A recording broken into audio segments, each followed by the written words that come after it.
Story 2 release కాకముందే Kerala high court మెట్లెక్కింది. మత సామరస్యం దెబ్బతింటుందన్న పిటిషన్లతో కోర్టు ముట్టికాయలు వేయగా సెన్సార్ బోర్డు 16 కట్స్ ఇచ్చింది. ముందు మాకు చూపించి విడుదల చేసుకోండంటూ కేరళ కోర్టు ఆదేశించింది. ఇక నెట్ఫ్లిక్స్ ఒరిజినల్ ఘాస్ఖోర్ పండిట్ టైటిల్పై బ్రాహ్మణ సంఘం సుప్రీంకోర్టుకు వెళ్లగా మేకర్స్ వెనక్కి తగ్గి టైటిల్ మారుస్తామన్నారు. జననాయగన్ ఇంకా సెన్సార్ చిక్కుల్లోనే ఉంది. కొన్ని సీన్స్ పై అభ్యంతరాలతో వివాదం సుప్రీంకోర్టు వరకు వెళ్లడంతో రిలీజ్ సస్పెన్స్ గా మారింది. విజయ్ పాలిటిక్స్ లో ఉండటం కూడా దీనికి ఓ మైనస్.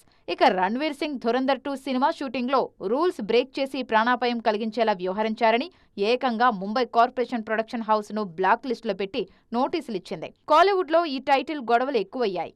శివకార్తికేయన్ కొత్త సినిమా సేయోన్ టైటిల్ ను తాము ముందే రిజిస్టర్ చేశామంటూ మాయోన్ సినిమా మేకర్స్ అభ్యంతరం చెప్పారు. దీంతో ఈ టైటిల్ ఓనర్షిప్ పంచాయతీ ఇప్పుడు ప్రొడ్యూసర్స్ కౌన్సిల్ కి చేరింది. కార్తికేయ స్వామి కథతో వస్తున్న ఈ చిత్రాన్ని కమల్ హాసన్ నిర్మిస్తున్నారు. మరి ఈ వివాదాలన్నీ ఎప్పటికి తీరుతాయో చూడాలి.